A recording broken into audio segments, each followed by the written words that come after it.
अमोल सांगानी, राळेगाव, यवतमाळ।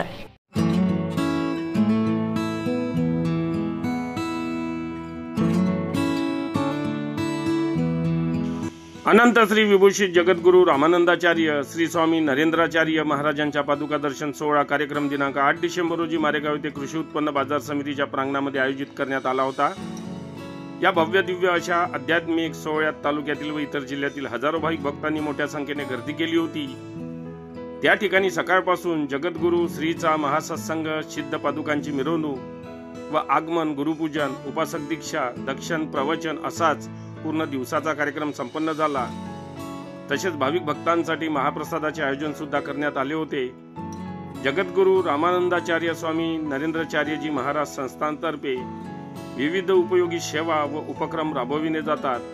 त्यात प्रामुख्याने शैक्षणिक, वैद्यकीय, कृषी, आपत्कालीन मदत, अंधश्रद्धा निर्मूलन, दुर्बल घटक मदत अशा प्रकारे अनेक उपक्रम राबविले जातात।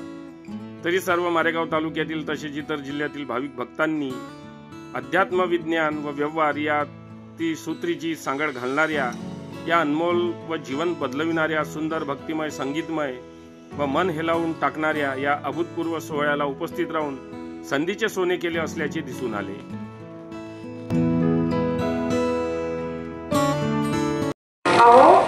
काही झालेलं मुलगा तुमचा होणारे काही काळजी करू नका। 10 मिनिटाची साधना करायला सांगा, सगळं सांभाळून घेणारा मी आहे। आता तो मुलगा सायन्स मधून त्यांनी ग्रॅज्युएशन केलंय, परत PhD सुद्धा केली आहे। त्याचबरोबर डान्स मध्ये 1 नंबरला आणते। मग मी तिच्यासाठी एवढं करू शकत नाही का? पाहिजे असेल तर कोणाच्या मुलाला बघायचं असेल तर मी नक्की दाखवीन, पण हे जिवंत उदाहरणाच्या मुलाचं की जिथे त्याच्या आईला शंका होती की हा पुढे शिकू शकेल का, तो मुलगा सायन्स ग्रॅज्युएट मधून PhD केली। हो, काय सामर्थ्य त्या गुरूंचं, काय ताकद आहे त्या गुरूंची। असे प्रत्येक वेळोवेळी अनुभव प्रत्येकाला चालेल। बघा, जास्ती लांब जाण्याची गरज नाहीये।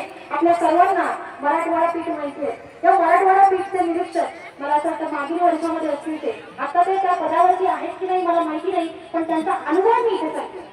बातम्यांशी अपडेट राहण्याकरिता आजच आमच्या चॅनलला सबस्क्राईब करा आणि बेल आयकॉनवर क्लिक करा।